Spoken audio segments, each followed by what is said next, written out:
বিশ্ব পৰিৱেশ দিৱস উপলক্ষে জাগ্ৰত যুৱ সমাজ অসমৰ উদ্যোগত মৈৰাবাৰী সমূহীয়া স্বাস্থ্য কেন্দ্ৰত বৃক্ষৰোপণ কাৰ্যসূচী অনুষ্ঠিত হয়।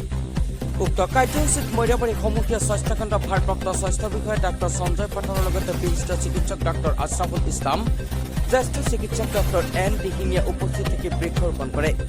বৃক্ষৰোপণৰ দ্বাৰা আমি আমাৰ পৰিৱেশক সংৰক্ষিত কৰিব পাৰোঁ, লগতে বায়ু বিশুদ্ধ কৰিব পাৰোঁ বুলি মন্তব্য কৰি জনসাধাৰণক বৃক্ষৰোপণ কৰিবলৈ আহ্বান জনাই বিশিষ্ট চিকিৎসক তথা মৈৰাবাৰী সমূহীয়া স্বাস্থ্য কেন্দ্ৰৰ ভাৰপ্ৰাপ্ত স্বাস্থ্য বিষয়া ডাক্তৰ সঞ্জয় পাটৰে লগতে জাগ্ৰত যুৱ সমাজ অসম আজিৰ কাৰ্যসূচীত শলাগ লয় আৰু জাগ্ৰত যুৱ সমাজ অসমৰ লক্ষ্য আৰু উদ্দেশ্যৰ বিষয়ে অৱগত হৈ আগন্তুক দিনত উপস্থিত চিকিৎসক সমাজে সহায় সহযোগিতা তথা দিহা পৰামৰ্শ আগবঢ়াব বুলি আশ্বাস দিয়ে।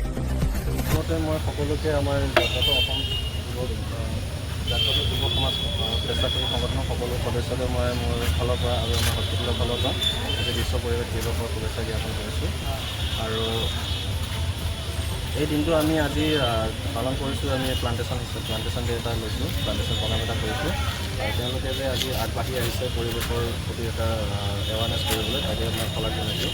আৰু সকলোকে মই এইটো আহ্বান জনাম যে আমাৰ প্ৰকৃতি থাকিলেহে আমি থাকিম, আৰু প্ৰকৃতি সংৰক্ষণ কৰাটো আমাৰ মূল উদ্দেশ্য হ'ব লাগে। এই বাৰ্তাৰে মই আজি যিটো আমাৰ প্লান্টেশ্যন ড্ৰাইভ বা আমাৰ যিটো বিশ্ব পৰিৱেশ দিৱস পালন কৰিছোঁ।